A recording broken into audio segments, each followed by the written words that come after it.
Let's talk, ladies and gentlemen. Welcome to my second video.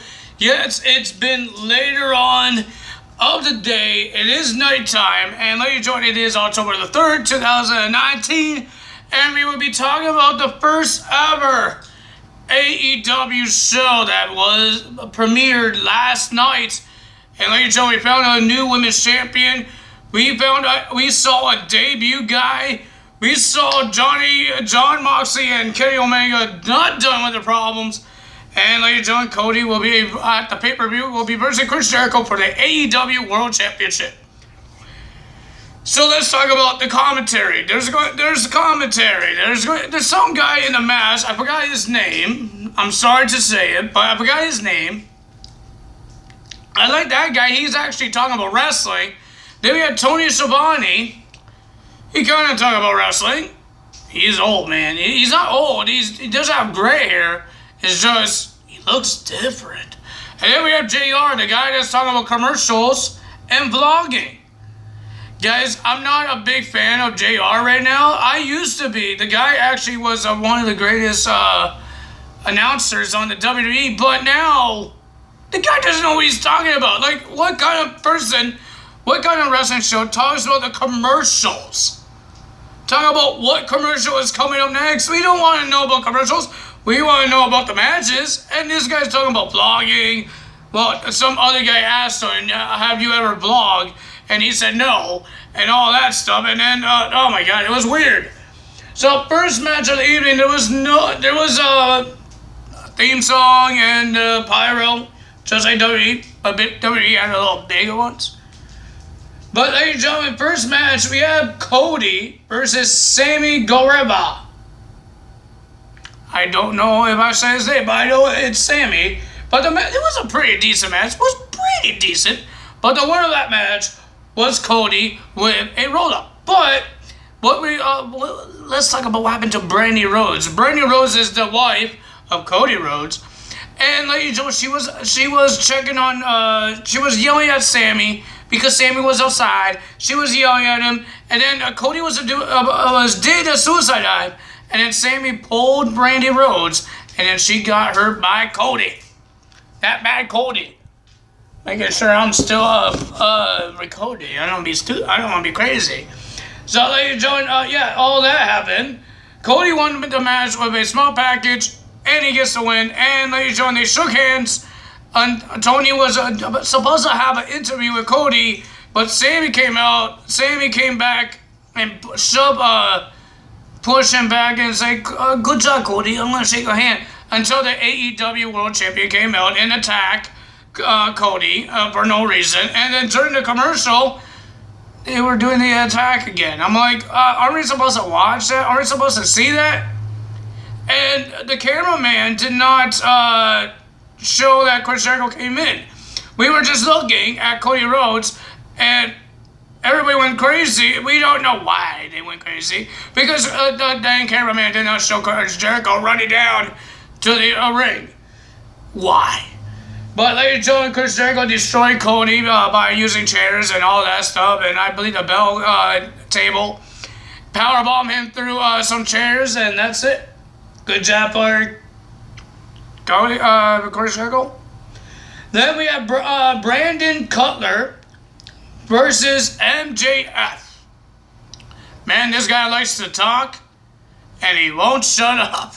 Oh my God, he thinks he's so great, man. He says he's the rising star, the youngest rising star. You're one annoying star, but yeah, and he still got the win. He beats Brandon Cutler. I forgot how he beat him, but he beat him. And MJF was smirking, and he was laughing, and he's happy. Yay! Really? MJF won the match. And then we have Pac versus Adam Page. A match that we were supposed to have, I believe, at All Out. But something happened. I think Adam Page got injured, so I think we were supposed to have this match. One of the pay-per-views we were supposed to have that match, but it didn't happen.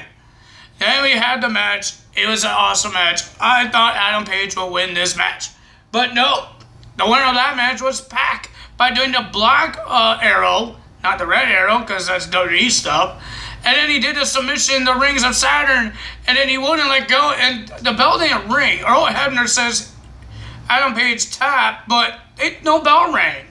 No bell rang, and I didn't know who won, and then he wouldn't let go and almost reversed the decision, but Pac got the win. Good job for Pac, and he got blood on all over his eyeballs.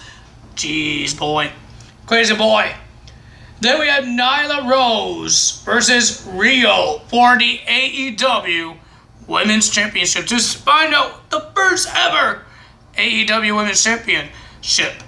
I wasn't a fan of this match. Not a big fan. I don't think the fans was into this match.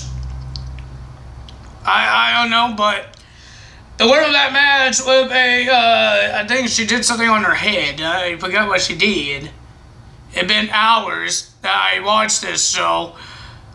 She did something. I forgot. I think she did a Mallorca, that thing with her double knees, and then she got 1, 2, 3, and she's a new champion. You know how? Did you see how small the women's title is? When they showed it on the pay-per-view, it looked big. Now it's small. Is it supposed to be that small? Or did I just thought it was big and then turned into the small little belt? It looks like it's like a normal belt with little gold. I don't know. I don't know what you guys think. What do you guys think? Leave a comment below. And then we had the main event. We had the Elite, Kevin Omega, and the Young Bucks, Matt and Jick. Matt and Nick Jacksons versus Y2J and his team, LAX. They're not called LAX anymore. Santana and Ortiz. This was a pretty decent match. Pretty good. Kenny Omega was in there for a couple of seconds. He was about to do his Terminator suicide dive until Jon Moxley came out of nowhere, came in the ring, and he was stalking Kenny Omega, and he attacked Kenny Omega. Then they went to the audience. There was no disqualification, I guess, because the rep didn't say disqualification. He wasn't even in the match. So Jon Moxley and Kenny Omega was fighting in the audience. They didn't really care about the match. They were caring about this brawl between Omega and Moxley. And then, ladies and gentlemen, they went to the VIP room. It didn't look like a room. It was just a VIP lounge, I guess. And then we seen Jon Moxley whacking the head of Kenny Omega onto the steel door multiple times. And then he did his finisher. It's like a Dirty Deeds, but he lifts him up and then he does a DDT onto a glass table.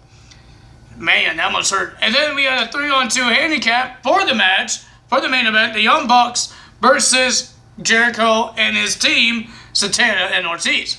It was a pretty decent match. Ladies and gentlemen, I love the Young Bucks. They're amazing. But they couldn't handle 3 guys. They got destroyed by Santana and Ortiz and Jericho. Jericho with the juice effect, the rolling elbow thingy bobber, and he got the win. 1, 2, 3. Chris Jericho and his team wins. And they were still attacking the Young Bucks. And then here comes Cody attacking them. Here comes Sammy attacking Cody. Here comes Dustin Rhodes in his Goldust uniform.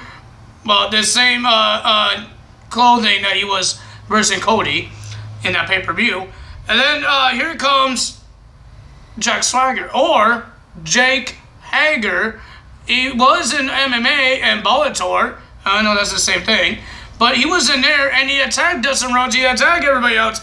Everybody was getting attacked by those guys. I guess it's a new group, like an elite, but with Chris Jericho as the boss. So they were destroying them, and then they brought the bell table again. This bell table that got destroyed a million times. And then they powerbombed, I think it was it was Dustin Rhodes, powerbombed Dustin Rhodes onto the bell keeper's table. And they broke it. It was crazy. They were attacking them, they were destroying them, and ladies and gentlemen, Kenny Omega was nowhere to be found. I think he was still in the VIP, maybe laying some glass. But what I thought about the show, people is right about the camera stuff. If you guys go on social media, people have been asking about this AEW show, AEW Dynamite. Let's get it right now. What I think about the show, it was not a bad show, but I could say NXT won this week's. why I think NXT won this one is not because I think it was the best. It was, you could hear the fans went nuts for Finn Balor, for every match, for Tommaso Ciampa, even Tegan Nox, they went nuts for. You could hear the fans, they actually loved this. And you hear the fans in AEW, you didn't get a lot of matches. You got, how many matches you got? And it was like a 2-hour show. And you got 1, 2, 3, 4, 5 matches for a 2-hour show in 5 matches. You know how much you get in NXT? You know why they got so many? Because of video packages and there's random attacks. Why? We had Lucha Bros attacking SCU because of the tag team tournament. Are they versing each other in the first round? Oh, no, they are. No, I think they're versing the Jurassic Express with Luchasaurus and Jungle Boy. What in the world you attack them for? So I don't understand the attacking. There was so many attacking, and there's not. The fans wasn't going nuts. You actually could hear it. I don't know if you guys heard it, but I heard it. The matches wasn't going crazy. There was sick moves, awesome matches. It's just the fans wasn't really into it. I don't know. It's because they were watching NXT on their phones while they're watching AEW live. I don't know. I really don't know, but ladies and gentlemen, maybe it will get better. It is their first show. You could see it on WWE when they had their first show on Monday Night Raw in 1993. Bad things happen. They're going to try again next week. It's just, JR, talk about the matches. You're a commentary, you're a journalist to talk about matches, not the commercials, not vlogging. Even Tony Schiavone should talk about the matches. And the other guy, the masked guy, talk about the matches, not talk about vlogging. It's not YouTube. It's not the internet. It's wrestling show. It's a wrestling show. Don't tell us what commercial is coming up next.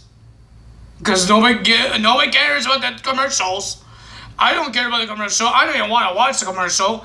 But you guys tell us about the commercials. Why do we need to know the commercials? So, I hope the commentate actually learns to talk about the wrestling. The matches that's actually happening.